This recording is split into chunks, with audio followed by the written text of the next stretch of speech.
Bonjour, je voudrais vous parler aujourd'hui du souffle au corps.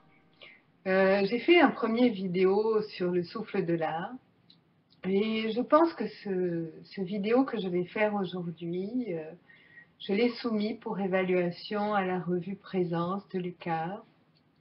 Et vous pouvez également trouver un plan dans ma page Facebook et dans ma page Google. Je suis partie en fait d'une relecture de De Anima d'Aristote, mais aussi des travaux de Brian Lynch sur les émotions et des récents travaux de Luc Olivier d'Algange dans son œuvre Au seul nom d'une déesse phénicienne, paru aux éditions Alexis Pharmac en 2014, donc c'est tout récent. Et je voudrais commencer par une citation de Luc Olivier d'Algange et aussi par un poème de Baruch Spinoza, où on parle de recommencement en fait.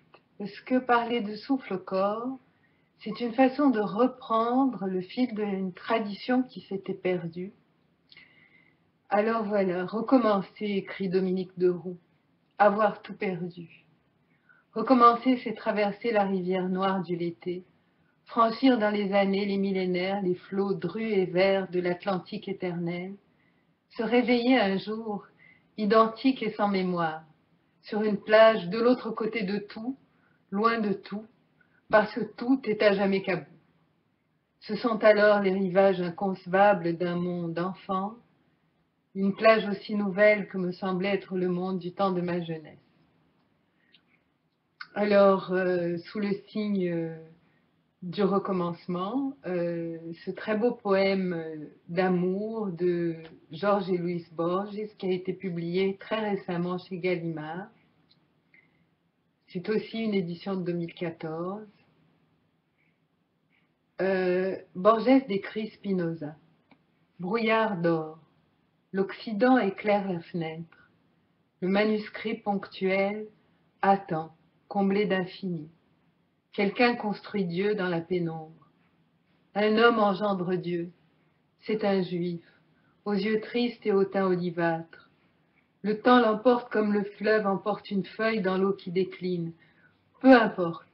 Le sorcier insiste et façonne Dieu avec une délicate géométrie.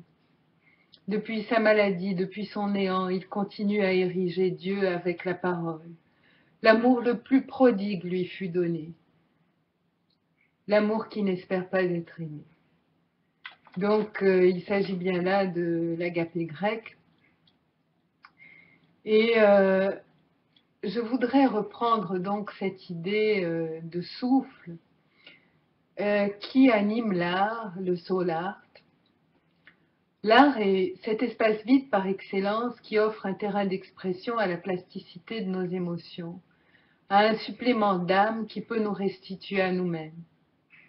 L'art peut nous permettre de reprendre le fil d'une tradition où l'homme n'était pas réduit ni au statut d'une machine hyper complexe et où le sacré n'était pas érigé en dogme arbitraire qui séquestre un droit divin, s'il y en a un, de pardon et de liberté, et s'octroie la permission du meurtre et de l'esclavage dans des guerres fratricides.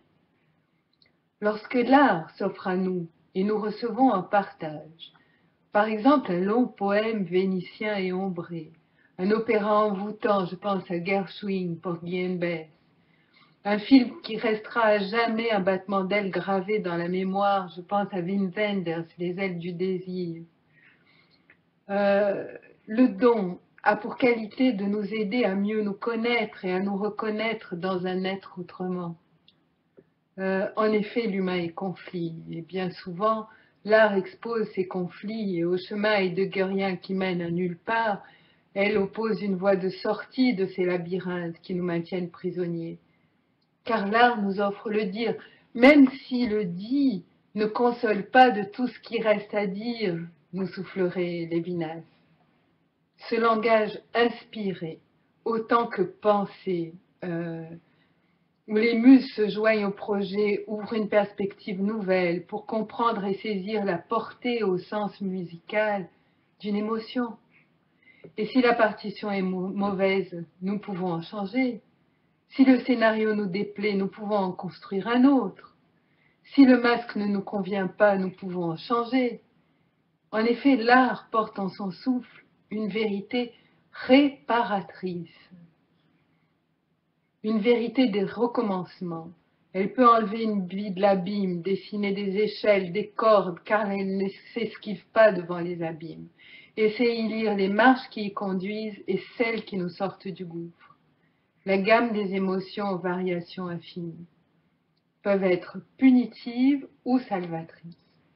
L'art prête sa voix à cette modulation à l'infini qui émerge du vide et retourne au silence, et contrairement à la vie, l'expression, au lieu de nous heurter, nous frappe du sceau de la beauté irrémédiablement. Donc, dans la mesure où il permet l'expression du souffle, de l'inspiration, l'art se présente comme une voie transdisciplinaire d'univers disjoint. Une science que l'esprit a désertée qui refuse le mystère, ou un dogme qui a laissé la philosophie en friche et qui perpétue les contresens au nom de Dieu sans doute ébahis devant de tant de sang versé en leur nom. Nous ne saurions sans dommage abolir le souffle de notre présence au monde, sa part de magie, de mystère, de merveilleux, d'horrifique. Car si le souffle est intégrateur, il nous arrache aux vues mornes de nous-mêmes auxquelles nous sommes souvent confrontés.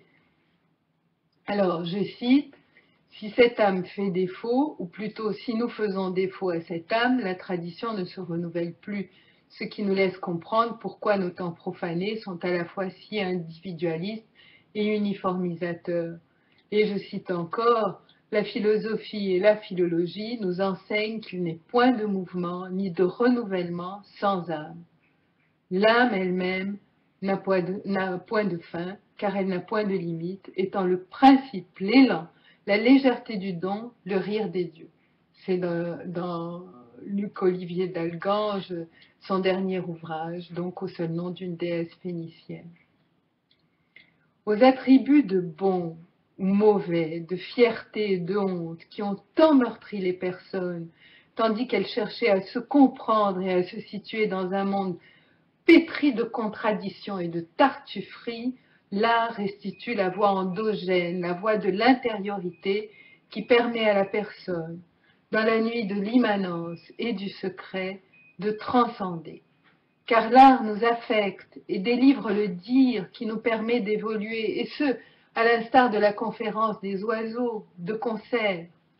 En effet, aux étiquettes, l'art substitue l'apprentissage. Et au bon et au mauvais, elle oppose ceux qui sont en marche.